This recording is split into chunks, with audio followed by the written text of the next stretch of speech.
Hello, and welcome to a tutorial to help you with your assignment to use the library database using World History in Context.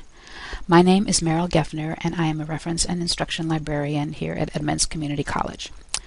To start, go to your course LibGuide here and click on the tab Books, eBooks, and Films.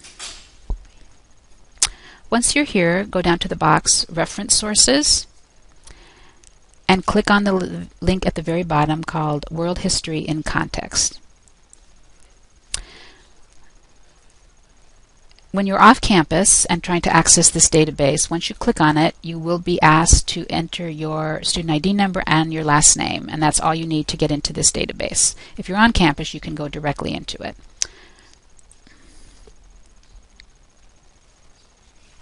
Here we are on the main screen for World History in Context.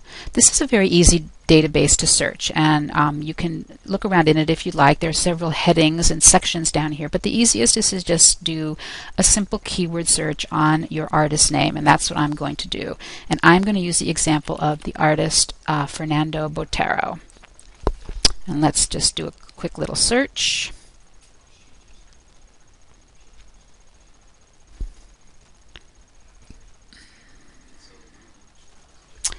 And this next screen brings us to the results for Fernando Botero.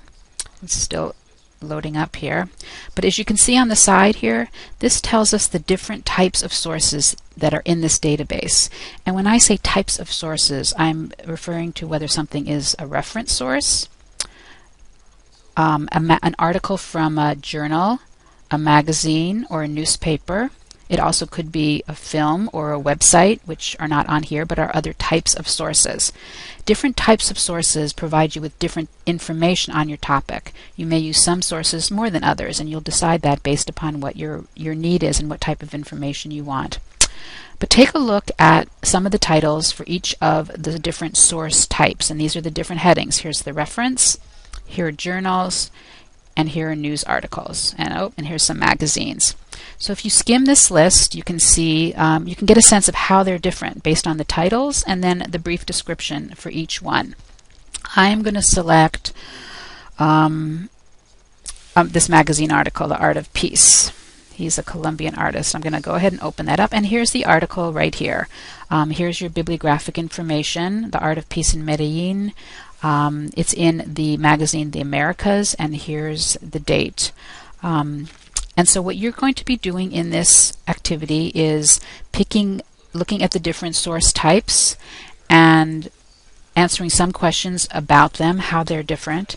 And then once you've looked at them and answered how they're different, you're going to be picking one of them to look at, to read, and you will note the bibliographic information on your activity sheet for that particular article that you've chosen. And then for the second part of your assignment, you're going to be evaluating that article. And I want to emphasize that you're not evaluating the database up here. You want to evaluate the individual, either the article, or if you picked the reference, or if you picked a website on your list, that particular item that you selected. Evaluation is a very important part of doing any kind of research, whether that research is for academic or for personal reasons. There's so much information available to you everywhere. You want to make sure that what you end up is reliable, accurate, and useful to you.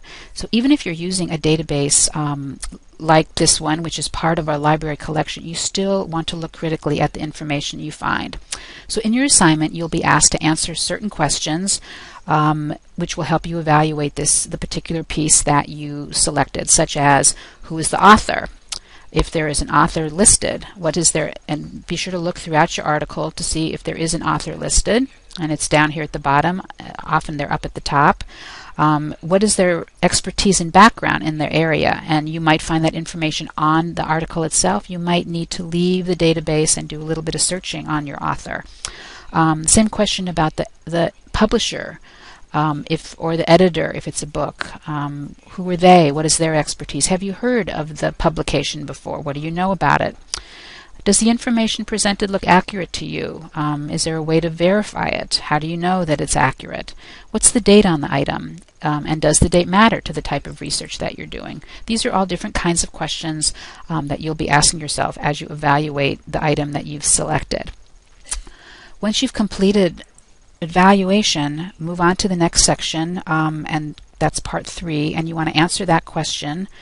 And make sure that you are very specific when you answer that question. That is, when you say whether you would or would not use this source, rather than say yes I would or no I would not, be sure to support your conclusion with some very concrete examples, and those examples will come from the answers to your questions in the section up above. Then the final part of this activity will be given to you by your instructor.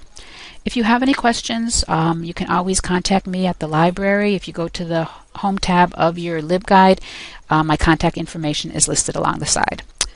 Thank you, and good luck with your research.